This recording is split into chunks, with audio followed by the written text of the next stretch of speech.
Nom de Dieu, je cherchais une vidéo et je l'ai enfin retrouvée. Je vous mets la dernière en date, puis après je vous mets l'autre juste derrière. Vous allez voir, c'est impressionnant.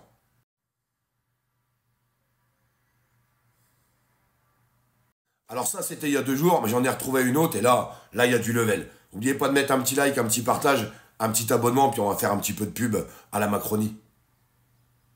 Vous incitez à acheter des voitures électriques. On a des problèmes de production d'électricité et on a un prix qui explose. Est-ce qu'encore aujourd'hui, vous dites aux Français, achetez des voitures électriques? Tout à fait. D'abord parce que notre problème de production d'électricité, vous l'avez compris, il se pose au moment des pics de consommation. Donc c'est pas beaucoup de moments dans l'année, c'est pendant les pics de froid et c'est en règle générale pas le moment où on fait sa recharge de batterie électrique. Ça dépasse tout ce que j'ai pu imaginer.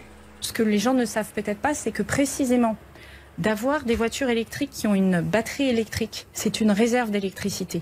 Et vous avez un certain nombre de fournisseurs de batteries rechargeables qui sont couplés avec des petits modules de stockage et qui sont en capacité, dans les moments de tension, de renvoyer l'électricité sur le réseau. Donc ça peut devenir une forme de résilience accrue pour les années qui viennent. Oui, vous avez raison les amis, ça vaut le détour. Ah ouais, il y a du level là. N'hésitez pas à mettre un petit like, un petit partage, un petit commentaire. Puis n'oubliez pas de vous abonner pour que ça puisse circuler. Ça va faire du bien de donner un petit peu de sourire aux gens. Je crois que malheureusement ils en ont besoin en ce moment parce que c'est assez triste. Alors on dit toujours jamais 203. Bah, je suis impatient d'avoir la 3e. Ah, je vous le dis, je suis impatient d'avoir la 3e. Alors elle avait expliqué que dans les voitures électriques, on pouvait réinjecter du courant dans le circuit électrique EDF. Ah, ils sont balèzes, hein. Ah, ils sont balèzes. Puis après, récemment, donc il y a 2 jours, elle nous a expliqué que les pauvres n'avaient pas de voiture. Bah oui, c'est vrai, on les voit, regardez par la fenêtre. Vous êtes bêtes ou quoi? Vous voyez pas toutes les charrettes avec les chevaux? Les pauvres, ils ont des charrettes, comme ça, comme dans la petite maison dans la prairie. Puis ils ont leurs chevaux, quoi, tranquille. Puis on se balade comme ça. Incroyable quand même, hein.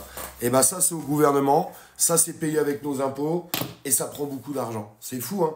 Je suis en train de me dire quelque chose, je sais pas ce que vous en pensez, et je pense qu'on devrait tous faire de même. Il va falloir qu'on se lance dans la politique. Bah oui, parce qu'en fait, on est con. La solution, elle était là. Non, parce que même quand tu rases des pâquerettes, que tu rases le plancher et que tu racontes n'importe quoi, t'arrives à avoir une place en politique, et en plus, une place avec un mec qui est quand même président de la France. Donc ça vaut le coup quand même. Ah non. Donc à mon avis, c'est accessible à tout le monde.